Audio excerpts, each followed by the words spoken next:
Praise the Lord. प्रभु के नाम की स्तुति हो। आए हुए सबको एक और बार हम यहाँ पर स्वागत करते हैं। अगर आप पहली बार आए हैं तो आपका हाथ जरा हमको दिखाए। यस, पहली बार आए हैं। यस, बाकी लोग तालियों के साथ उनका स्वागत करें। Yes, welcome welcome. जरूर मिल के जाना। आशा है कि आपका यहाँ पर होना आना आपके लिए आशीष का कारण बना है। आज आप जैसे देख रहे हैं, आज प्रभु का मेज़ हमारे सामने है, हम उसमें से भाग लेंगे। लेकिन संदेश के बाद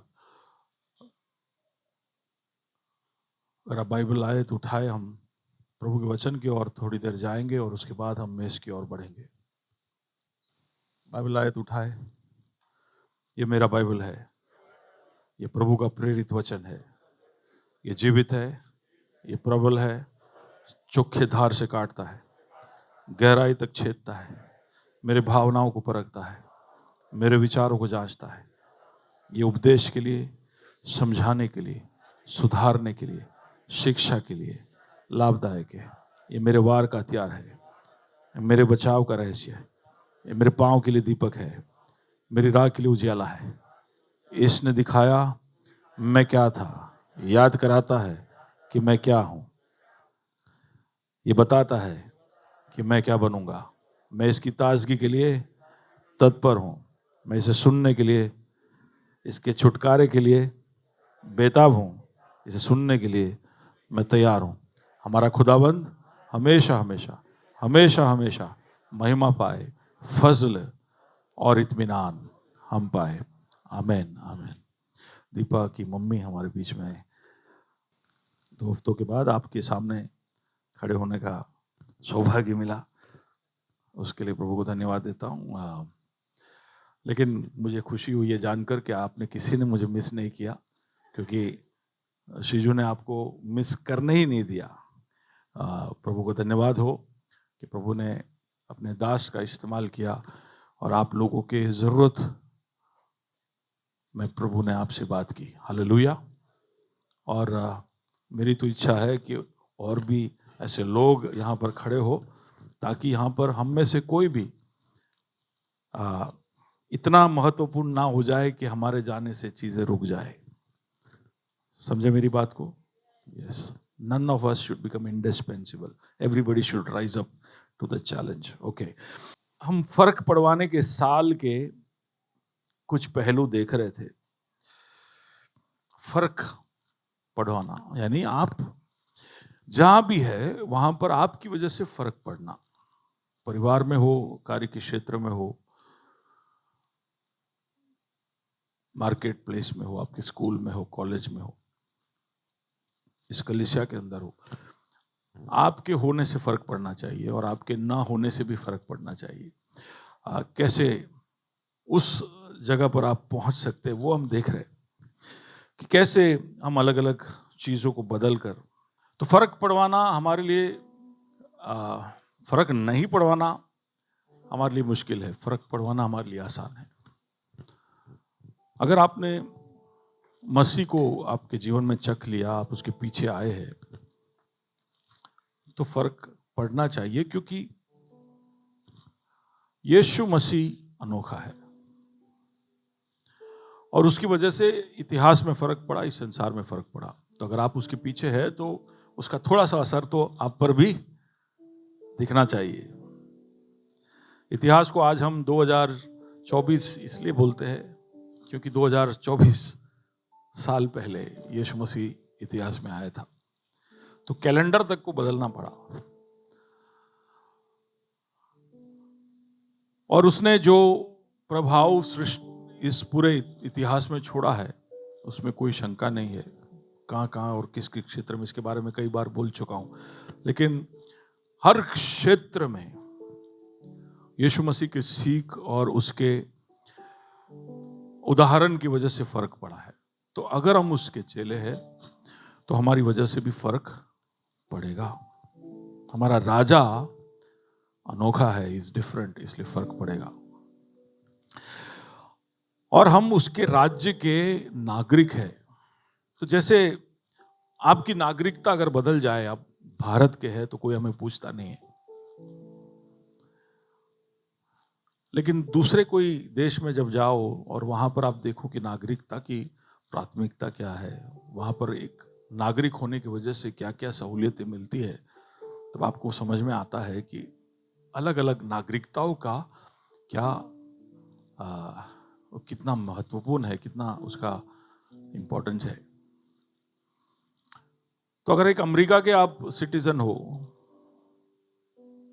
और एक भारत के सिटीजन हो, उसमें बहुत फर्क है। वो किसी को समझाने की जरूरत नहीं है। और इसलिए भी कि इसलिए नहीं कि आप उसके वहां के नागरिक हो, पर इसलिए भी कि वहां का जो सरकार है, वहां का जो सिस्टम है, वो आपका ध्यान रखता है, आपको आपको आपके लिए वो केयर करता है, आपके पीछे अपनी पूरी ताकत लगाता है। तो अगर आप प्रभु के राज्य में हो और प्रभु वहां का राजा है, तो फर्क इसलिए भी पड़ेगा क्योंकि वो राज्य का पूरा ताकत आपके पीछे लग जाता है। वो राज्य की सारी व्यवस्थाएं, सारी प्रणालियां, सारी बातें आपके पीछे लगी हुई है। तो फर्क तो पड़ना ही चाहिए था। और आप एक ऐसे राज्य के भाग हो जो उल्टा पुल्टा है। आपने सुना था, ये एक उल्टा पुल्टा राज्य है, संसार जैसा राज्य नहीं है, ये बिल्कुल उल्टा है। इसके विषय में मैं कुछ हफ्तों पहले बोल चुका हूं, इसलिए वहां पर जा नहीं रहा हूं। आप भी अलग हो, यू आर ऑल्सो डिफरेंट। आज मैं उसकी और थोड़ा सा देखना चाहता हूं। हम देख रहे हैं कि क्योंकि हम प्रभु के राज्य के हैं और प्रभु हमारा राजा है, प्रभु का वचन पर है, तो हम भारत में, प्रभु का वचन कहता है कि हम सब राजदूत हैं। क्या है? बाजू वाले को बुलाओ, राजदूत। नहीं विश्वास है, एम्बेसडर। हाँ, दोनों गाड़ियों का नाम है। प्रभु ने हमको उसका प्रतिनिधि इस पृथ्वी पर ठहराया है। तो उसका मतलब है अगर हम उसके राज्य के हैं, वो हमारा राजा है और हम यहां पर है, यहां पर तो है, यहां से तो भाग नहीं सकते, पर बाइबल कहता है कि हम उसके राजदूत हैं, हम उसके प्रतिनिधि हैं। उसका मतलब है कि आपको डिप्लोमेट स्टेटस मिला है। समझ रहे हो? डिप्लोमेट समझते हो? जब दूसरे कोई राष्ट्र का कोई अधिकारी या कोई ऑफिसर या अथॉरिटी आता है, उसको डिप्लोमेट कहते हैं। और डिप्लोमेट को डिप्लोमेटिक इम्यूनिटी मिलती है। उसका मतलब है कि भारत का कायदा, अगर समझो कोई दूसरे देश का डिप्लोमेट, पाकिस्तान का भी हो, अगर वो भारत में होगा तो भारत के सारे कायदे उसके ऊपर नहीं लागू होते हैं, क्योंकि कुछ कुछ बातों में भारत के कायदे के ऊपर उसके अपने राज्य का कायदा लागू होता है। सुन रहे हो? वही बात है मैं पिछले कई हफ्तों से आपको सिखा रहा हूं कि हालांकि हम इस पृथ्वी पर है और यहां के नियम और सिद्धांत सब हम पर लागू होते हैं, लेकिन ये सबसे ऊपर प्रभु के राज्य के सिद्धांत हमारे ऊपर लागू होने लगते। We have kingdom principles that are applicable on us. तो उसमें से एक जो सिद्धांत पिछले कई हफ्तों से मैं बता रहा हूं, वो है बीज का सिद्धांत। प्रभु यीशु जब हमें हमारे विषय में बात करता है, हमारे जीवन को लेकर बातें करता है, तो वो कहता है कि तुम सब एक बीज के समान हो, एक बीज के समान हो। तो उसके अंदर ही बहुत ही गहरे मर्म है। अगर हम बीज के समान है तो हमने देखा कि क्या क्या उसका मतलब है। उसका मतलब है कि मैं बहुत सारी बातें बोला, जल्दी से मैं बोलते जाता हूं। उसका मतलब है कि अगर आप एक बीज हो तो उसका मतलब है कि आपके द्वारा कुछ नए नए शुरुआत होंगे, क्योंकि बीज हमेशा शुरुआतों को दिखाता है। You will be A starting point two something. ये सब पिछले संदेशों में इसलिए वापस नहीं बता रहा हूं, लेकिन खाली बोलते हुए सुर्खियों को याद कराते हुए आगे बढ़ रहा हूं। अगर आप एक बीज हो तो उसका मतलब है कि कोई ना कोई आपको जानबूझकर रोपना चाहता है, आपको कहीं लगाना चाहता है, और उसका एक उद्देश्य है। जब एक बीज को कहीं पर रोपा जाता है तो उसके पीछे उस रोपने वाले का, उस किसान का एक उद्देश्य है। अगर प्रभु का वचन हमें बीज बुलाता है तो उसका मतलब है कि जैसे बीज अलग अलग कठिनाई परेशानियों के अंदर से होकर गुजर कर बाहर अपना अंकुर निकालता है, ऐसे आप भी निकालोगे। बीज को आप पत्थरों के बीच में कहीं भी डाल दो, लेकिन अगर उसको थोड़ा सा पानी, थोड़ा सा मिट्टी, थोड़ा सा मॉइस्चर उसको मिल गया ना, तो धीरे से अपने अंकुर को निकालेगा और वो बाहर दिखाई देगा। आमीन। तो अगर आप एक बीज हो तो ये सब हम पर लागू हो जाता है। हमें याद रखना चाहिए, मैं एक बीज हूं तो मैं एक शुरुआत हूं, मैं एक बीज हूं तो मेरा एक उद्देश्य है, मैं एक बीज हूं तो मैं कठिनाइयों में से होकर बाहर निकल सकता हूं, मैं एक बीज हूं तो उसका एक और मतलब है कि मुझे मरना होगा। बीज जो है जब अंकुर फूटता है उससे पहले वो बीज मरता है। तो हम में भी प्रभु के वचन के आधार पर हम देखेंगे कि बहुत सारी चीजों का मरना, बहुत सारी चीजों का खत्म हो जाना जरूरी है। अगर हम एक बीज है तो याद रखें, कई बार बीज ऊपर की ओर नहीं, पहले नीचे की ओर अपने जड़ छोड़ता है और फिर वो ऊपर की ओर बढ़ता है। तो अगर हम बीज है तो उसका मतलब है कि हमको और गहराइयों में उतरना होगा। हो सकता है हमारी परिस्थितियां हमें कई बार नीचे की तरफ ले जाए, पर हम हमेशा के लिए नीचे की तरफ नहीं जाएंगे। ऊपर उठने के लिए प्रभु कई बार हमको नीचे भेजता है। समझ रहे हो? ओके। अगर आप एक बीज है तो आप जब आपकी जिंदगी की शुरुआत करते हो तो जो अंकुर बड़ा वल्नरेबल, मुलायम, बहुत ही टेंडर, नाजुक दिखाई देता है। ऐसे कई बार हमारे जीवन भी बड़े नाजुक, इस क्रूर और बड़े कठोर संसार के अंदर हमें ऐसा लगेगा कि मैं कैसे इसमें टिक पाऊंगा, मैं मेरे विश्वास को कैसे मैं यहां पर संभाल कर रख पाऊंगा। तो कई बार हमें ऐसा लगेगा कि कितना नाजुक है इस परिस्थितियों के बीच में मेरा जीवन, और उसके ऊपर से जब परेशानियां और तकलीफें आती है तो हमें ऐसा लगता है कि मैं नहीं टिक पाऊंगा। लेकिन अगर आप एक बीज हो तो भले वो अंकुर बड़ा सा नाजुक सा दिखता हो, लेकिन वो टिकता है और बाद में आगे जाकर एक पेड़ बनता है। तो उसकी नजाकत को देखकर आप घबरा ना जाना। अगर आप एक बीज हो तो आपके अंदर बढ़ोतरी दिन प्रतिदिन होते रहेगी। कैसे होगी वो जानने की जरूरत नहीं है, लेकिन बीज भले कितना भी छोटा हो, वो धीरे धीरे धीरे कर कर एक दिन एक पेड़ बनता है। उसके लिए बीज को बड़ी बुद्धि लगाने की जरूरत नहीं है, बहुत ज्यादा टेक्नोलॉजी और फॉर्मूला सीखने की जरूरत नहीं है। बीज को बस बीज बने रहना है, उसके कार्य को करते रहना है, तो बढ़ोतरी आ जाएगी। तो प्रभु का राज्य आपको बीज बोलता है तो कई सारी चीजें आपके जीवन में एक के बाद एक आते जा रही है। थोड़ा धीरज आपको रखना है जब आप ये स्टेजेस, ये पड़ाव, ये ऋतुओं में से आप जाते हो। आपके अंदर की क्षमता दिखने में समय लगेगी। आप बीज छोटे हो, लेकिन आप उस राई के दाने के जैसे हो जो एक पेड़ बन जाता है। समय देना पड़ता है। अगर आप एक बीज हो तो आप कितना बड़ा बनोगे उसका अंदाजा आप नहीं लगा सकते। तो ये सब मैं पहले बोल चुका हूं, तो लेट्स गो अहेड। आज मैं एक और बात आपके सामने, अगर आप एक बीज हो तो आप क्या होंगे या क्या बनेंगे या आप कैसे दिखोगे, आप क्या करोगे, वो सब आपके अंदरूनी बातों में तय होता है। बीज का मतलब है, अगर आप एक बीज हो तो उसका मतलब है कि आप कैसे होंगे, आप क्या करोगे, वो सब तय होता है आपके अंदर क्या है उससे। तो एक बीज अगर आपने देखा और आपको पता है कि ये फलाना पेड़ का है या फलाना फल इसमें से उगने वाला है, तो वो जो इंफॉर्मेशन है उस बीज के अंदर है, वो बीज के अंदर है। ठीक है, प्रभु हमको बीज बुला रहा है तो हमें याद रखने की जरूरत है कि मेरी असलियत और मेरा भविष्य मेरे अंदरूनी बातों में है, बाहर की बातों में नहीं। अगर आम का एक बीज लो और उसको आम बनना है तो वो आम का बीज का सारा गुण विशेषता दिखाए वो ज्यादा जरूरी है। वहां पर आप दूसरे कोई बीज को डालकर आम की अपेक्षा नहीं रख सकते, हम जानते हैं। उसका मतलब है, अब मैं क्यों बता रहा हूं, कई बार हम सोचते हैं कि बीज के लिए जरूरी क्या है, बीज के लिए जरूरी क्या है? हाँ, पानी, अच्छा, अच्छी सी मिट्टी, हाँ, फिर मौसम, खाद, हाँ, सूरज, और ध्यान रखना चाहिए, उसको केयर की जरूरत है। ये सब बीज को जरूरी है और यही सब प्रदान करते रहे।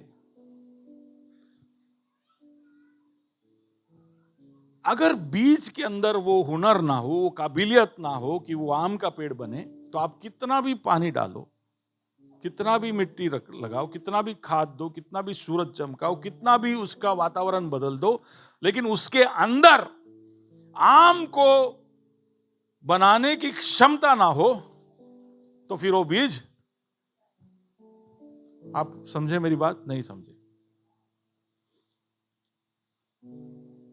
आप खुद के बारे में सोचिए, आपको आपके जीवन में किस तरह की सफलता है, किस तरह की बातें उपलब्ध करनी है, और उसके लिए क्या जरूरी है? क्या जरूरी है? क्या जरूरी है? क्या चाहिए आपको जिंदगी में सिंसी? देखो, सब चुप है, लेकिन सबको मैं थोड़ा सा ग्रिल करके बोलूंगा, सब बोलेंगे पैसा। सबसे ज्यादा जरूरी क्या है? सबसे ज्यादा जरूरी क्या है? झूठ मत बोलो। सबसे ज्यादा जरूरी क्या है?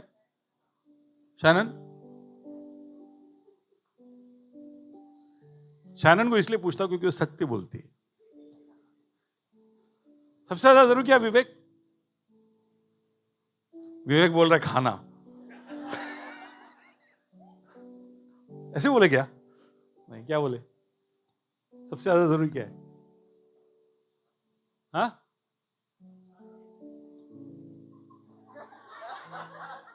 वो बोलने से पहले 3 बार सुनीता को देखा।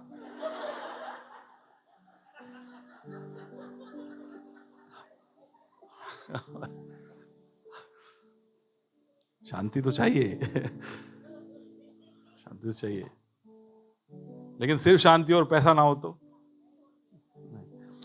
पर हम देखिए, मैं क्या बता रहा हूं, सुनिए।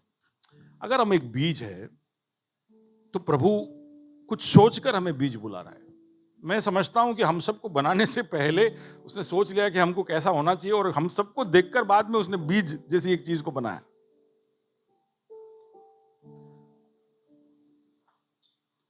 कि यार ऐसा कुछ मैं बनाता हूं जिसमें इनके अंदर जो कुछ होना चाहिए वो मैं इनको बता सकूं। तो आप क्या बनोगे वो, हालांकि यानी जैसे बीज क्या बनेगा, वो मौसम, पानी, खाद और उसको जो ध्यान मिल रहा है वो सब तय करता जरूर है, लेकिन वो सबसे ज्यादा महत्वपूर्ण है कि वो बीज सही हो। उसके अंदर क्या है? यानी आप सफल होना चाहते हैं, आप जिंदगी में कुछ बनना चाहते हैं, आप प्रभु के उद्देश्य को आपके जीवन में पूरा करना चाहते हैं, तो आपके लिए जरूरी क्या है सुमन? कि आप अंदर क्या हो?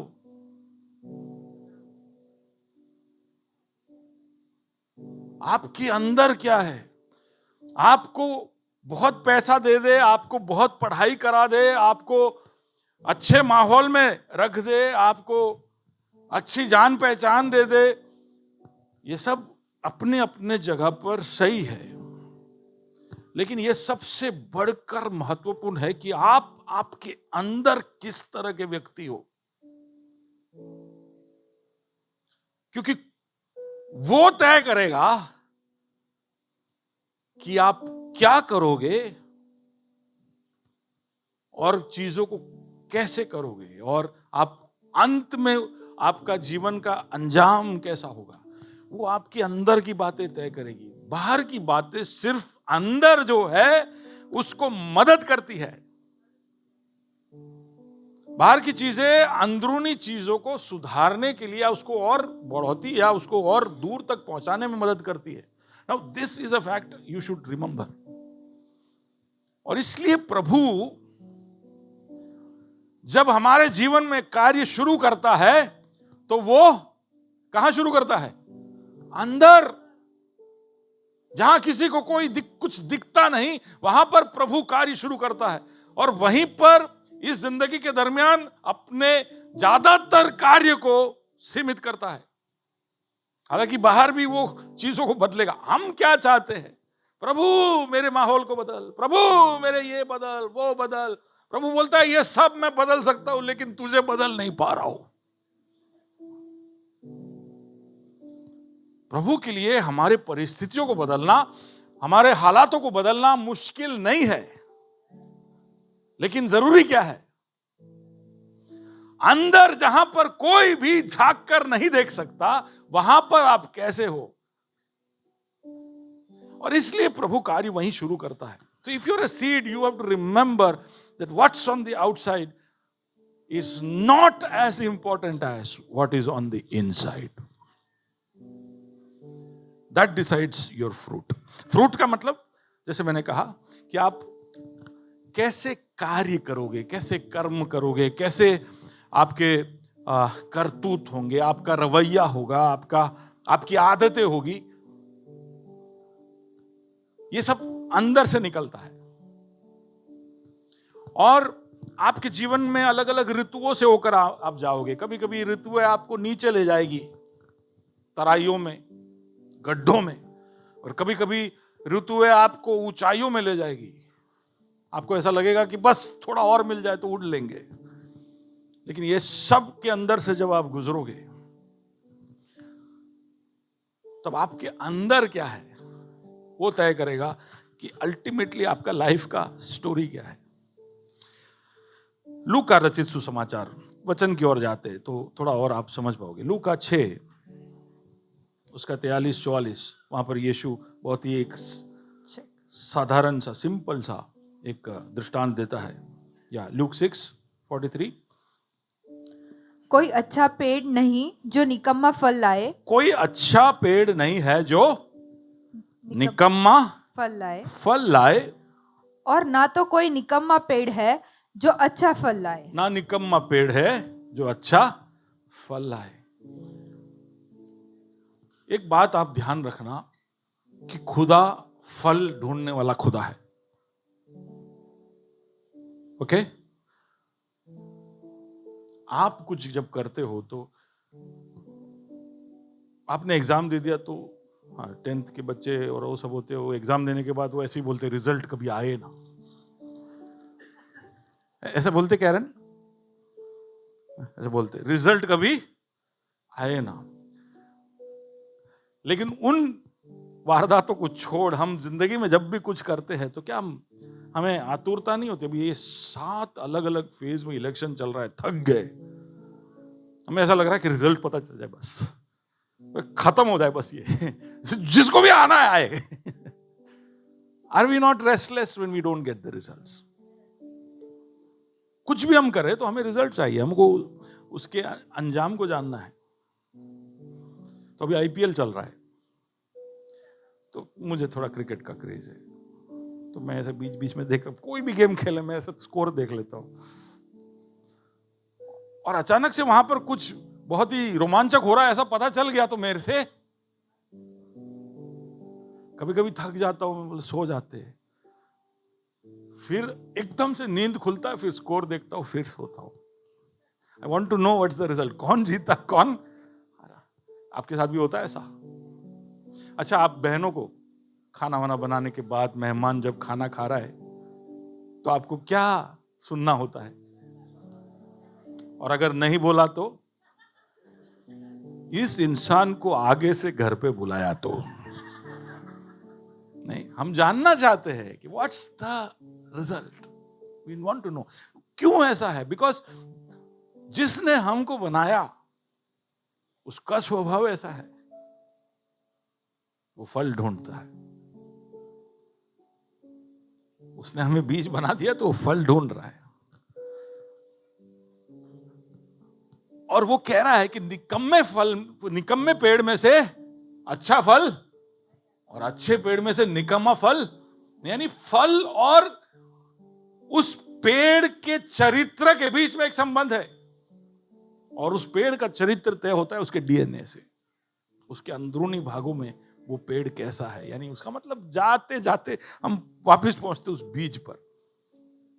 Can you just read one more? Did you read both the versus? Read 44। हर एक पेड़ अपने फल से पहचाना जाता है, क्योंकि लोग झाड़ियों से अंजीर नहीं तोड़ते और ना जड़बेरी से अंगूर। तो वहां पर जो कॉन्ट्रास्ट दिखाया है, वापिस बताना। झाड़ियों से अंजीर नहीं तोड़ते, झाड़ियों से अंजीर नहीं निकलेगा। जरूरत क्या है? कौन सा फल ढूंढ रहे हैं? अंजीर। लेकिन वो कहां से नहीं निकलेगा? झाड़ियों से नहीं निकलेगा। चाहिए हमको अंजीर, लेकिन वो झाड़ियों से नहीं निकलेगा। फिर और जड़बेरी से अंगूर। जड़बेरी, अभी आप समझ लेना, ये सब ज्यादा नहीं समझा सकता। वहां से क्या नहीं निकलेगा? अंगूर। अंगूर। यानी आप जंगली पेड़ पौधों के बीच में से अंजीर और अंगूर। प्रभु कहना यह चाहता है कि तुम्हारे प्राकृतिक स्थिति में तुम यही सब हो, झाड़ियां और जड़बेरी, ये सब हमारा नाम है। मैं ढूंढ रहा हूं अंजीर, मैं ढूंढ रहा हूं अंगूर, लेकिन तुम अपने प्राकृतिक परिस्थिति में तुम जैसे हो वैसे मैं जो ढूंढ रहा हूं तुम नहीं बना पाओगे। तो इसलिए प्रभु को क्या करना चाहिए? अब ये बड़ी असमंजस है कि तुम्हारा स्वभाव तुम्हें वो फल उत्पन्न करने नहीं देगा। तो इसलिए 2 कोरिन्थी 5 उसका 17 हम पढ़े, तो प्रभु कुछ करता है हमें बदलने के लिए, हमारे प्राकृतिक स्वभाव को बदलने के लिए प्रभु कुछ करता है। और मैं चाहता हूं कि हालांकि ये बहुत आसान और सरल और सब जानते हो ऐसी बात है, लेकिन एक और बार इसकी ओर हम गौर करें। या 2 कोरिन्थी 5 और उसका 17। इसलिए यदि कोई मसीह में है तो वह नई सृष्टि है। इसलिए यदि कोई मसीह में है तो वो नई, जोर से बोलिए, जोर से बोलिए, नई सृष्टि है। और वहां पर ग्रीक में जो शब्द का इस्तेमाल किया गया है उसमें कोई भी, उसके तर्जमा में कोई भी गलती नहीं हुई है। सृष्टि ही शब्द वहां पर इस्तेमाल किया गया है। और सृष्टि करने वाला कौन है? सृष्टि करने की काबिलियत रखने वाला कौन है? हालांकि हम कभी कभी चीजें बनाते और हम बोलते हैं कि इसका क्रिएटर हम क्रिएटर नहीं, हम मेकर है। हम कभी भी, हम बनाने वाले बन सकते हैं लेकिन सृष्टिकर्ता नहीं बन सकते।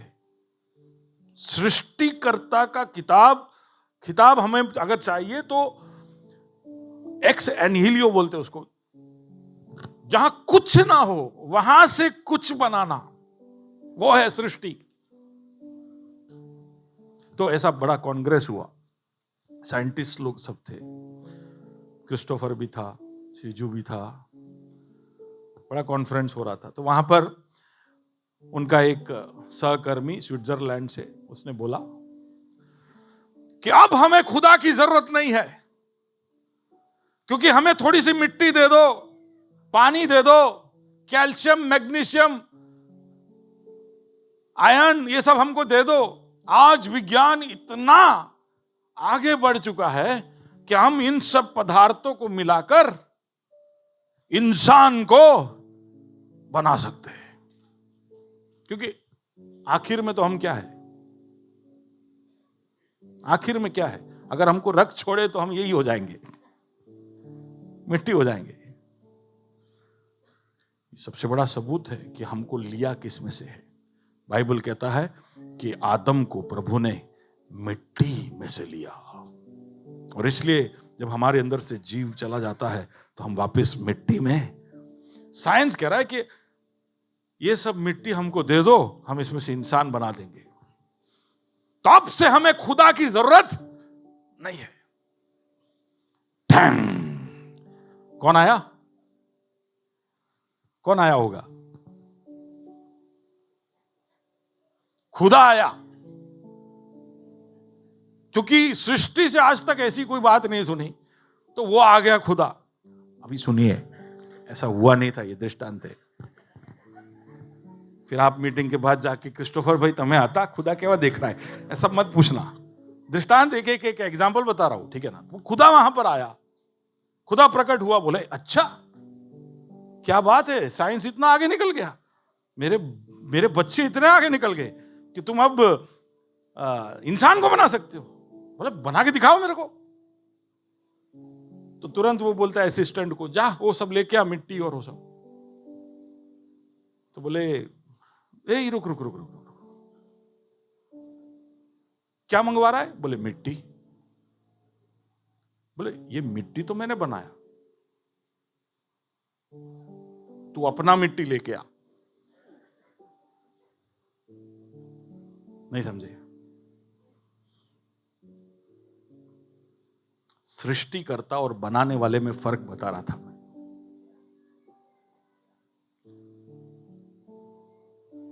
जो कोई मसीह यीशु में है वो कौन है?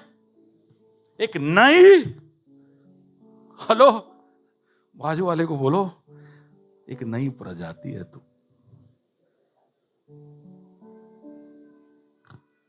You are a new creation. उसका मतलब ऐसा नहीं है, देखिए एक बात समझिए, वहां पर जो शब्द का इस्तेमाल किया गया है वो उसका मतलब ये नहीं कि आप नए हो गए, उसका मतलब ये भी नहीं कि आपका रिनोवेशन हुआ है, आपका रिपेयर हुआ है। वहां पर जो शब्द का इस्तेमाल किया है उसका मतलब है कि आपका सृजन, something new has happened. This is what the scripture says. कुछ नया हुआ है, कुछ ऐसा जो पहले नहीं था। जो कोई मसीह यीशु में है उन सब के साथ ये हुआ है। देखिए क्यों? क्योंकि आप एक बीज हो और आप जो अंदर हो वो तय करता है कि आपका फल क्या होगा। तो प्रभु ये जानता है, इसलिए वो क्या कर रहा है, वो आपके अंदर एक डीएनए ट्रांसफॉर्मेशन करता है। ये कहां हो रहा है आप पूछोगे? ये हो रहा है आपके आत्मा में। A new creation inside of your spirit. इसलिए if you can go to Ephesians 2, Ephesians 2 उसका 5 and 6। जब हम अपराधों के कारण जब हम अपराधों के कारण मरे हुए थे, यानी मरे हुए थे हम। अपराधों के कारण मरे हुए थे का मतलब है कि हम किधर मरे हुए थे? हमारी आत्मा में। हमारी आत्मा जीवित खुदा को नहीं पहचानती थी, हम मरी हुई अवस्था में थे। हम प्रभु की धार्मिकता को, उसकी पवित्रता को और उसको खुद कहीं ना कहीं हम नकारते थे। हम जब अधर्मों में मरे हुए थे तब तो हमें मसीह के साथ जिलाया, तो उसने हमें मसीह के साथ जिलाया। ओके। और मसीह यीशु में उसके साथ उठाया और स्वर्गीय स्थानों में उसके साथ बैठाया। ओके। तो जिलाया, उठाया, बिठाया, ये सब कब हुआ? ये सब कब हुआ? लेकिन ये हुआ है, ये आपके आत्मा के अंदर हुआ है। अब ये बाइबल कह रहा है कि प्रभु को जैसे ही आप स्वीकार करते तो ये चीज आपके अंदर शुरू हो जाती, यू गेट ट्रांसफॉर्म। हम चाहते हैं कि जब हम मसीह में आए तो हमारे अंदर थोड़ा सा रिनोवेशन हो जाए। ज्यादातर मसीह लोग ऐसे हैं, थोड़ा इधर उधर मैं ऐसे कभी कभी गाड़ी में थोड़ी बड़ी छोटी मोटी तकलीफ होती है तो मेरे रास्ते में ही है वर्कशॉप, तो कभी कभी मैं उसको दिखा देता हूं कि भैया तेरा हाथ लगा दे, जादुई हाथ। तो हॉर्न नहीं बज रहा तो बोनेट खोलो, वो स्क्रू ड्राइवर लेके 2 स्क्रू टाइट करता है, पता नहीं क्या करता है, हॉर्न बजना शुरू हो जाता है। तो हम भी ऐसे ही आते हैं सोमवार को, सॉरी रविवार को सुबह यहां पर पीप पीप पीप पीप, डोर खोले, अंदर आए, बोले गैरेज वाले भाई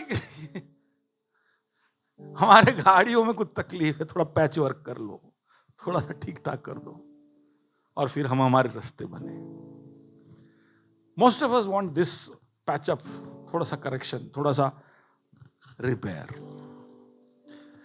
हम मसीह को एड ऑन, बहुत डर लगता है मेरे को कभी कभी ये KFC, मैकडोनल्ड ये सब जब खाने जाते हैं तो बहुत ध्यान रखना पड़ता है। अगर आपने ध्यान नहीं दिया ना तो चूना लग जाएगा, क्योंकि वो बहुत ही अच्छी तरह से पूछते हैं, You want some extra cheese? Do you want some extra sauces? हमें ऐसा लगा बाजू वाला खा रहा होता है। अच्छा सर, अगर आप 25 रुपीज ज्यादा दोगे तो मीडियम से लार्ज हो जाएगा। तो आपको पता नहीं कि वो 25 3 चीजों में होने वाला है। तो धीरे धीरे आप जब बर्गर और ये सब लेके निकलोगे तो बर्गर खाने से ज्यादा बाकी सब जगह पे दर्द हो रहा होगा कि यार ये लग गया, ये हो गया। बहुत ध्यान रखना पड़ता है। तो कहीं भी जाओ, एयरपोर्ट में हो, कहीं भी, मैं तो रेगुलर कुछ एक्स्ट्रा कुछ नहीं। नो एक्स्ट्रा चीज, नो एक्स्ट्रा ये, नो कुछ नहीं। तो हम में से कई लोग इसी तरह प्रभु के पास थोड़े एक्स्ट्रा के लिए आते हैं, थोड़ा जिंदगी थोड़ा ऐसा स्मूथ हो जाए, थोड़ा अच्छा हो जाए, add-ons. We just want Christ as an accessory, एक ऐसा फैशन एक्सेसरी जिसको लेकर हम घूम सकते हैं कि मैं चर्च जाता हूं, आई फॉलो क्राइस्ट। पता नहीं इसमें भारत में क्या गर्व मिलता होगा, लेकिन कई बार अंदरूनी भागों में हमें ये सब को लेकर बड़ा गर्व होता है। We want to treat Christ like an add-on, like an accessory. But that is not God's plan. प्रभु ऐसा नहीं चाहता। प्रभु क्या करता है? प्रभु आपको बीच बुला रहा है, तो उसका मतलब है कि आपके अंदरूनी भागों में बदलाव करना चाहता है, बाहर से नहीं। And total change. बट वो आपके ऊपर निर्भर है, मैं बताता हूं कैसे। लेकिन आप अपने आप को, जैसे अभी इवान आके बोल रहा था, 10 साल से कोशिश कर करके थक गया, मैंने छोड़ दिया, तब प्रभु ने उठा लिया। सर अगला ब्लेसन,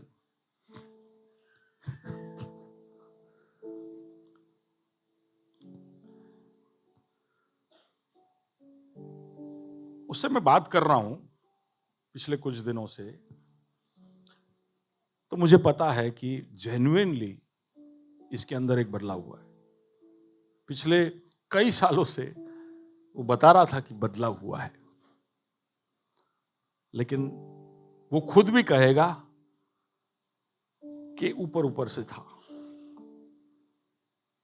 लेकिन अब उसको पूछो, मैं कह रहा हूं इसलिए नहीं, आप उससे पर्सनली मिल लेना, और ये उन सब लोगों का अनुभव होगा जो अपने आप को प्रभु के हाथों में सौंपेंगे।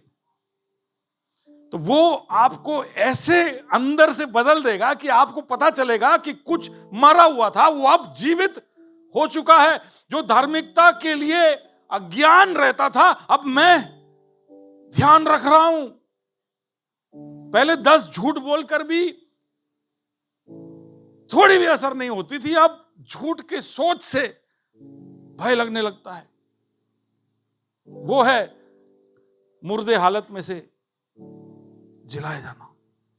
Something changes on the inside. God wants you to change that way. एक नया सृष्टि, एंड ये प्रभु की ओर से होता है। ओके, एंड इसमें आपको एक नई पहचान मिलती है। प्रभु आपको उस नए पहचान में आपको देखता है। संसार आपको देखे या ना देखे, संसार आपको नाम देगा, संसार आपका टट्ठा उड़ाएगा, आपका मजाक बनाएगा कि आप तो ये हो वो हो। लेकिन प्रभु जब देखता है, जब आप मसीह में आ गए और आप नई सृष्टि हो गए, तो आप पहले पापी थे, अब आप संत हो गए, केवल इसलिए कि आपने यीशु के मौत को, आपने अपना मौत मान लिया। तो इसलिए यीशु की जिंदगी आपको अब मिल रही है। तो आपका एक पोजीशन चेंज हुआ है, आपका एक आइडेंटिटी चेंज हुआ है। अभी मैंने बताया कि आप जिलाए गए, आप उठाए गए और आप बिठाए गए। Identity, position, power. प्रभु के दाहिने हो और हमको बिठाया है, या प्रभु के बगल में हमको बिठाया है, यानी उसका मतलब है कि उस अधिकार के साथ बिठाया है। तो वो सब हमारे पुराने स्वभाव में वो ऐड ऑन नहीं कर सकते थे, इसलिए पूरी तौर से हमको अंदर से बदलना प्रभु के लिए जरूरी था, अनिवार्य था, और वो करता है। जब जब हम प्रभु के सामने अपने आप को सौंपते हैं, ही डस अ डीप चेंज इनसाइड, हमारे गहरे स्थानों में बदलाव लाता है, और उसका असर तुरंत ही आपको पता चलने लगेगा, क्योंकि अब वो चीजें जो आपको पहले पसंद थी अब नहीं आ रही है, वो चीजें जो आप करना चाहते थे अब नहीं करना चाहते। बहुत सारी चीजों के तरफ का आपका रवैया, आपका सोच में एक बदलाव आएगा, वो शुरू हो जाएगा, शुरू होगा, जोर से बोलिए, शुरू होगा, शुरू होगा, वो पूरा नहीं होगा। आपके अंदर का बदलाव पूरा नहीं होगा, शुरू होगा। प्रभु शुरुआत करके देगा, सृष्टि करके देगा, लेकिन उसको, उस शुरुआत को, उस बदलाव को आगे बढ़ाना आपका जिम्मेदारी है। आत्मा में वो बदलाव लाके देगा, लेकिन आपका मन वो नहीं बदल सकता। समझ पा रहे हो? हम 3 भाग में है, शरीर, प्राण और आत्मा। ये शरीर हमको यहां छोड़ के जाना है। हमारा प्राण या हमारा जीव जो है वो हमारा पहचान है, और हमारी आत्मा, आत्मा अनंत है। आत्मा और प्राण एक साथ जुड़े हुए हैं। प्राण यानी सोल, यानी हमारा मन, हमारा दिल, हमारी इच्छा शक्ति, ये तीनों का मिश्रण है। बदलाव वो लाता है, जिलाने का काम, उठाने का काम, प्रभु के बाजू में बिठाने का काम आत्मा का होता है। Spirit is made alive. लेकिन अब स्पिरिट तो बदल गया, बदला क्या नहीं है पता है? मन मन नहीं बदला है, मन तो वही है। आप जिस दिन यीशु को स्वीकार करते हो तो उस दिन के पहले जो मन था वही मन है। थोड़ा सा बदलाव इस तरह से हुआ है कि आप मानने लगे हो कि यीशु कुछ तो है। इसलिए पौलुस रोमन 12 और उसके 2 में कहता है कि तुम्हारे, रोमन्स 12:2, इस संसार के सदृश ना बनो, हाँ, परंतु तुम्हारे मन के नए हो जाने से, हाँ, तुम्हारे मन के नए हो जाने से you will have to undergo a transformation. English में ऐसा लिखा है, बी ट्रांसफॉर्म्ड। तो जिम्मेदारी किसका है? यानी परमेश्वर आके आपके दिमाग को नहीं बदलेगा, आपके मन को नहीं बदलेगा, वो जिम्मेदारी हमारा है। हमारे मन को बदलने का जिम्मेदारी हमारा है, और उसमें ट्रांसफॉर्मेशन लेके आना है। There has to be a transformation, एक चेंज। थोड़ा सा इधर उधर बदलाव करने से नहीं चलेगा, it has to be a total change. Okay, तो उसके लिए क्या जरूरी है? उसके लिए जरूरी है, आपके मन में बदलाव के लिए जरूरी है, प्रभु ने जो शुरू किया है उसको एक अंजाम की तरफ ले जाने के लिए जरूरी है कि हमारे जीवन में कुछ नियम हो, डिसिप्लिन हो, प्रार्थना की, वचन पढ़ने की, संगति में आने की, प्रभु भोज में भाग लेने की, प्रभु के वचन को सीखने की, पवित्र आत्मा को प्राप्त करने की, बपतिस्मा लेने की। ये सब अलग अलग स्पिरिचुअल नियम या डिसिप्लिन है जो हमारे अंदर होना चाहिए, जो मदद रूप होता है प्रभु ने आपके अंदर जो नई सृष्टि की है उसको पूर्तिकरण तक ले जाने के लिए। नए सृष्टि का मतलब 3 फोल्ड है। एक कि आपके अंदर एक बदलाव शुरू होगा, वो बदलाव को अब आपको आगे बढ़ाना है इस हद तक कि आप में और संसार में बिल्कुल फर्क दिखाई दे, आपके और संसार में बिल्कुल कॉन्ट्रास्ट, फर्क दिखाई दे। इब्रानी 11 हम उसके 13 पढ़े, इब्रूज चैप्टर 11 वर्स 13।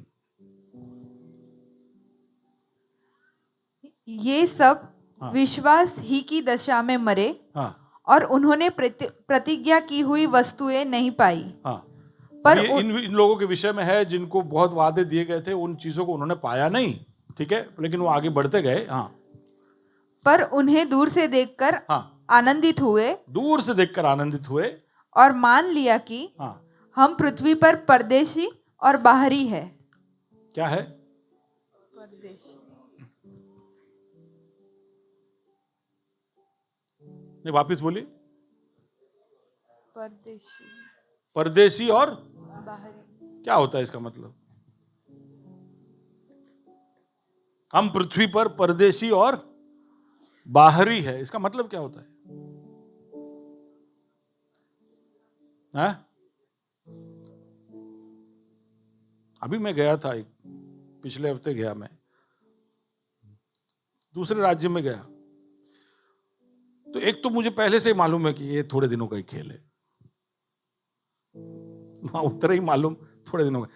तो यानी मेरा जीना, मेरा वहां का हर निर्णय सिर्फ वो पेटी तक सीमित है।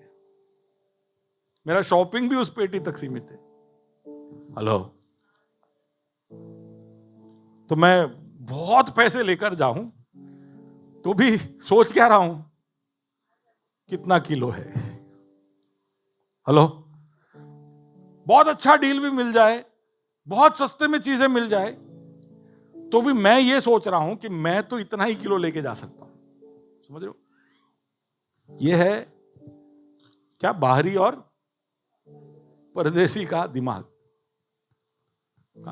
आप गए ना बाहर, कभी दूसरे देश में गए हो तो आपको पता है कि आप वहां जाओगे तो आपको मालूम है कि यहां सब कुछ, भाषा भी अलग है, सब कुछ अलग है।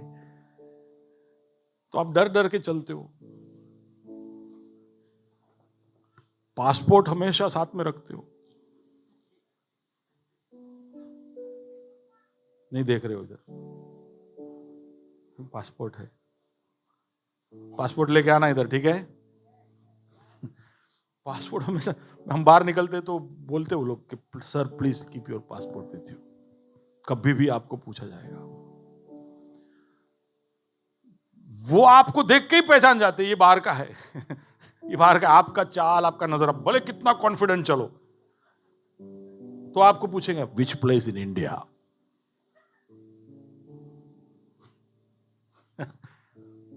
पोल खुल जाएगा आपका।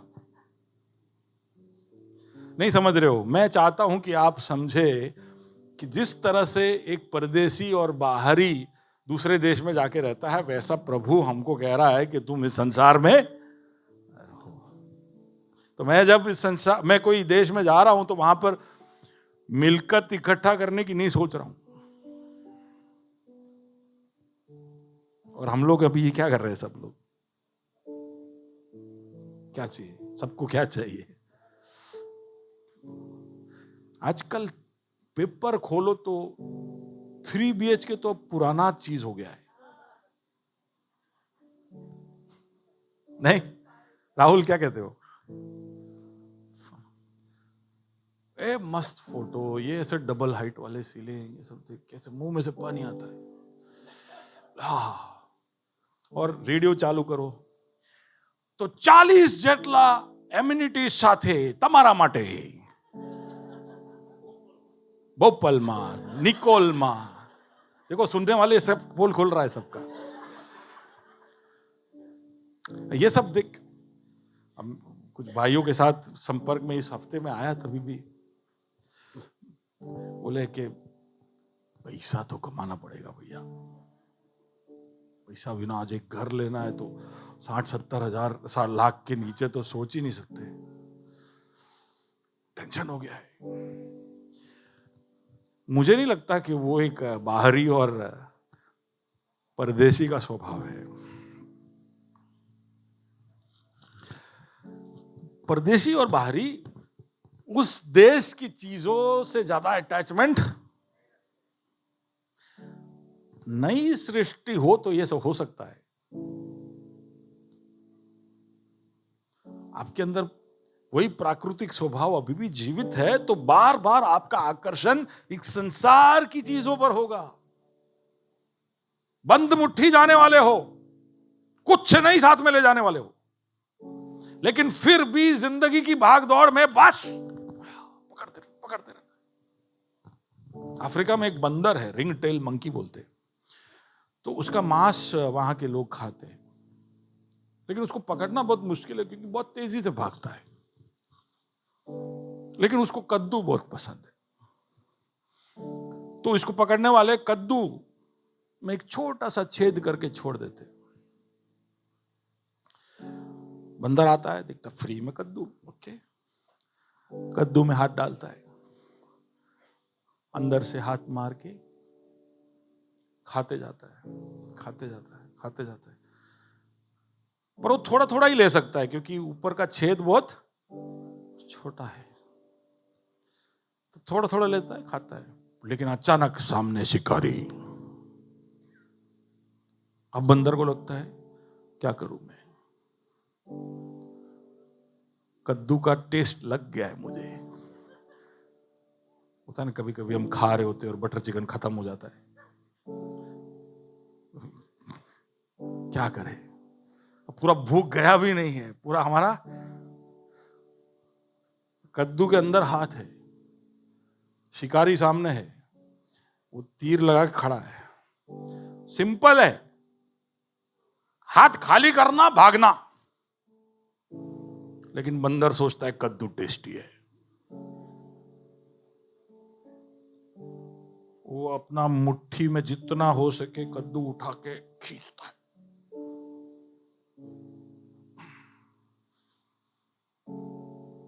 तब तक तीर लग जाता है। हेलो, कितने लोगों का हाथ कद्दू में है?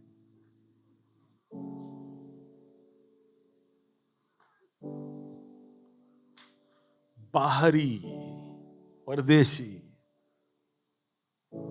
ये सब भी हमारे नाम है जो हमें नहीं पसंद है। I am a friend of God. I am the one of the kings of whom he is the king of kings. ये सब टाइटल हमको बहुत पसंद है। I am chosen. I am royal. I am priest. परदेसी। ये change बहुत जरूरी था, इसलिए प्रभु हमारे अंदर एक नया सृजन करता है, एक new creation. So sad. I can't even finish a point. कुछ वचन पढ़ के हम प्रभु के वचन की ओर, प्रभु के बेज की ओर जाएंगे। तो किस तरह हमारे अंदर बदलाव लाना है, उसके लिए क्या क्या करना है। Let's read a few verses. Ephesians 4:22-24. ध्यान दे, सुने और ध्यान दे। Ephesians 4:22-23-24। कि तुम पिछले चाल चलन के पुराने मनुष्यत्व को जो भरमाने वाली अभिलाषाओं के अनुसार भ्रष्ट होता जाता है उतार डालो। यानी ये किससे बात हो रहा है? तो फिर क्या हम नई सृष्टि नहीं हुए?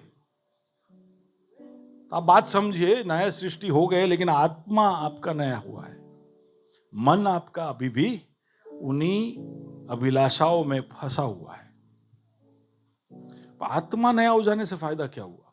आत्मा नया हो जाने से आप परमेश्वर की बातों को अहमियत देने लगते हो, आप पहचानने लगते हो, और आपको उन बातों के लिए एक ताकत, एक ऊर्जा अंदर से प्राप्त होती है।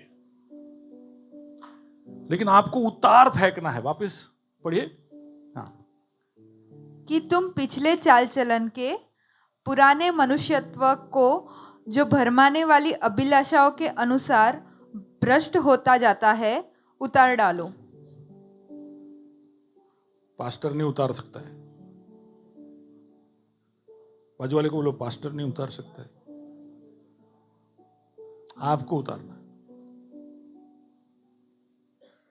पास्टर मेरे लिए प्रे करो कि ये उतर जाए, खुद भी नहीं उतरेगा, स्वर्गदूत भी नहीं उतारेंगे। किसको उतारना है? बाजू वाले को बोलो, मेहनत तो करो ही पड़े। सिम सिम खुल जा नहीं थे जाए। वही तो है सबसे कठिन बात प्रभु के पीछे आने में। सबसे कठिन बात यही है, ये खुद का अनुशासन। देखो, मंदिरों में जाके माथा टेकना, चर्च में आके भजन गाना, ये सब बहुत आसान है, क्योंकि आपको जाके एक क्रियाक्रम पूरा करना है। बाहरी चीजों में कुछ रिवाज को, कुछ रीतियों को, कुछ तरीकों को, कुछ मंत्रों को, कुछ थोड़ी देर बैठ के पास्टर बोलता जाए, पंडित बोलता जाए, मौलवी बोलता जाए, हम बैठे रहे बस। हम तभी भी सोच रहे कि कल धंधा क्या करेंगे, परसों किधर घूमने जाएंगे। चर्च में भी यहां बैठे बैठे सोच रहे कि अभी क्या खरीदेंगे, आज शाम को क्या करेंगे। सब बहुत आसान है। लड़ाई अंदर हो रही है और प्रभु बदलाव अंदर चाहता है। वहां पर आपकी निष्ठा, वहां पर आपका इंटेग्रिटी, वहां पर आप कैसे हो, इसलिए वहां पर शुरू करता है कार्य, वहीं से शुरू करता है और पूरा उसका फोकस हमेशा अंदरूनी भागों के बदलाव में है। Wants to change you on the inside.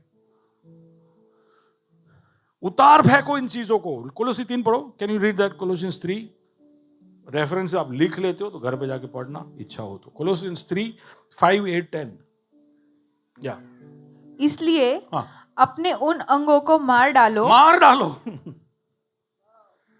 अपने उन अंगों को मार डालो। किन अंगों को? जो पृथ्वी पर है, हाँ, अर्थात हाँ, व्यभिचार, व्यभिचार को मार डालो, अशुद्धता, अशुद्धता, दुष्कामना, दुष्कामना, बुरी लालसा, बाद में पढ़ते रहना। इनको क्या करना है? बोलो, निर्दय होना है। No mercy. इनको मार डालना है। हमारी सहानुभूति सब गलत जगह पर कभी कभी जाग जाती है। इन चीजों पर दया नहीं, मार डालो। अगला वर्स 8। पर अब तुम भी इन सब बातों को, अर्थात क्रोध, रोष, बैरभाव, निंदा और मुंह से गालियां बकना, ये सब बातें छोड़ दो। छोड़ दो, उतार फेंको, ऐसा है उसका मतलब। छोड़ दो, इन चीजों को उतार फेंको, मार डालो, उतार फेंको। और वर्स नंबर 10, और नए मनुष्यत्व को पहन लिया है। और नए को। कुछ लोग सब मार दिए, उतार फेंके, अब घूम रहे ऐसे ही।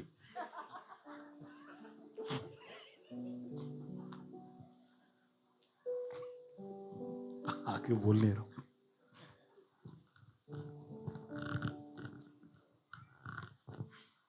एक मिनट, मेरा हंसी खत्म कर।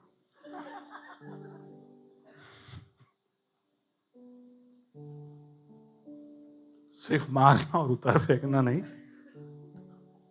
कुछ चीजों को पहनना भी। That is the transformation, that is the change. God does this, God helps us with this. अगर ये सब नहीं हो रहा है तो सच में बीज अपनी क्षमता तक नहीं पहुंच पाएगा। वो कहेगा कि निकम्मे पेड़ में से अच्छा फल नहीं निकलेगा। अंदर कुछ बदलाव चाहिए।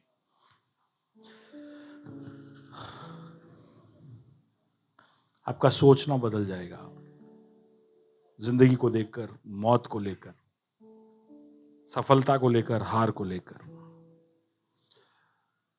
आपने जो चीजें पाई, जो खोई,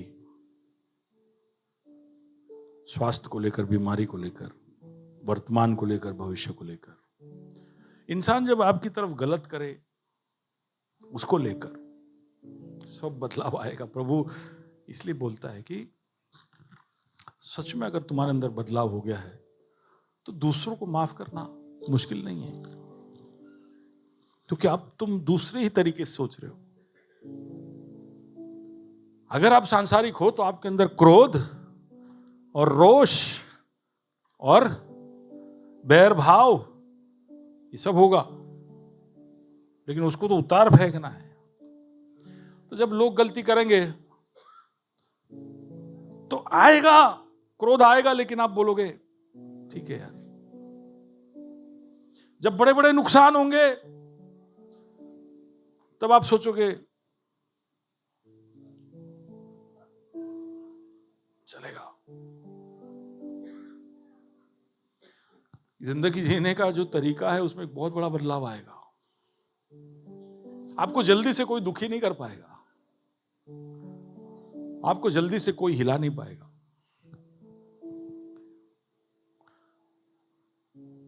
You will have new priorities, new purpose.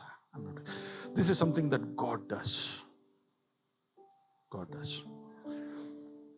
पर वापस let's come back to it, and then we go to the Lord's Supper. The first verse we read. What is that? 2 Corinthians chapter 5, verse 17. इसलिए यदि कोई मसीह में है तो वह नई सृष्टि है, पुरानी बातें यदि कोई का मतलब हर कोई इसके लिए क्वालिफाइड है। आप छोटे हो, बड़े हो, मोटे हो, पतले हो, गोरे हो, काले हो, पढ़े लिखे हो, नहीं हो, धनी हो, गरीब हो, आप दक्षिण से हो, पूरब से हो, पश्चिम से हो, कहीं से हो, कोई भी। मैं तो उनके जितना सुंदर नहीं, इतनी काबिलियत नहीं, डजंट मैटर। क्या आप बाहर से हो वो मायने नहीं रखता, क्योंकि बदलाव अंदर होने वाला है। हालेलुया। सो एनीवन, कोई भी जो मसीह में है, अब ये है सबसे अहमियत वाली बात, मसीह में होना। ये रिश्ता हुआ तो बाकी सब होगा। मसीह में होने का मतलब वहां पर 3 तरीके से हम उसको समझ सकते हैं। एक कि मसीह में होना, जब मसीह आपको उठाता है। आना जिनिल, तेरे को ही उठा पाऊंगा, इधर आ। तो मसीह में होना यानी नहीं, अभी सेकंड स्टेप में मसीह में होना यानी पहली बार तो मसीह का ध्यान आपके ऊपर आ जाना। यानी एक बार मसीह ने आपका हाथ थाम लिया तो शुरुआत हो गई वहां पर। मसीह में होना, मसीह में होना, मसीह में होना। हेलो, तीनों मसीह में होना है। आप कौन से स्टेज में हो, आप सोच के देखिए। हर रविवार को आकर मसीह विचारा रोज आपको। कुछ लोग यहीं पे है, कुछ लोग बाजू में है। प्रभु के थोड़े और करीब आते, वो जो तीसरे गाने में रोने वाले लोग हैं ना, वो सब थोड़े बेचारे इतने गिरते नहीं, गिरते जल्दी आ जाते हैं। संडे पहले गाने से पहले वो स्टेज पे चढ़ जाते हैं। कुछ लोगों को प्रचारक आने के बीच में उठाना पड़ता है। अभी आप सोच लेना ये सब। लेकिन मसीह में होना। So one is when you are saved. Second is when you belong. Third is when you are united. मसीह में होने के तीनों अर्थ हैं। तो आप मसीह में कैसे हो, आप सोच लीजिए। मसीह चाहता है आपको छोड़े ना। आप थोड़ा सा डिस्टेंस चाहते होंगे। मुझे ना मेरा personal space is very critical, very important. I need some space. वही तकलीफ है। He loves us so much that he did not like the space that sin created. पाप ने जो दूरी की वो उसे नहीं पसंद आया, तो उसने महिमा छोड़ दिया। अब वो छोड़ के इधर आया है, तो ये क्या गैप है? इतनी दूरी। अभी समझ लो, मैं बहुत दूर से कहीं आपके घर पे आया और आप बालकनी में पानी पिला के मेरे को क्या बोलते हैं, शक्करपारा खिला के भेज दो घर।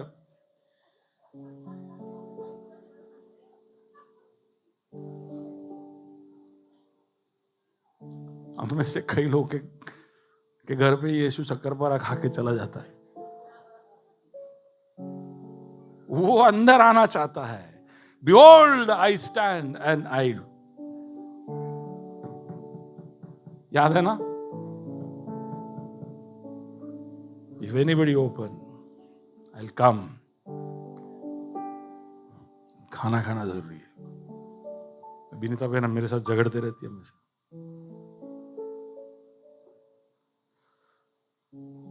Where are you? If you are in Christ, anyone who is in Christ is a new creation. ये प्रभु का वादा है। तुम मेरे पास आओ ना, I'll change you. I'll make you a good person. मसीह में आने से कभी भी आपको कोई भी नुकसान नहीं हो सकता है। Never. आप एक अच्छे व्यक्ति बन जाओगे, एक अच्छे पति, अच्छे दोस्त, अच्छी बेटी, अच्छा बेटा, अच्छा पति। हर तरह से आप सुनहरे होते जाओगे। This time it's difficult. वो जो अंदर जो युद्ध है ना, जहां पे नंबर 2 वाला स्टेप है, जहां पे हमारे मन को बदलना है, उतार फेंकना है, मारना है, पहनना है, वो है हमारा स्ट्रगल। बाकी सब प्रभु कर देगा। पर अलाउ। और अगर हम मसीह में है तो उसका एक प्रतीक है आज का ये मेज। हम उसमें और वो हम में। उसने कहा कि ये मेरा शरीर है जो तुम्हारे लिए है, ये मेरा लहू है जो तुम्हारे लिए है। मेरी याद में ये किया करो। यानी वो चाहता है कि जब आप इस रोटी में से खाए, इस दाखरस में से भाग ले, तब आपका ध्यान बाकी सब बातों को छोड़कर प्रभु की ओर हो जाए।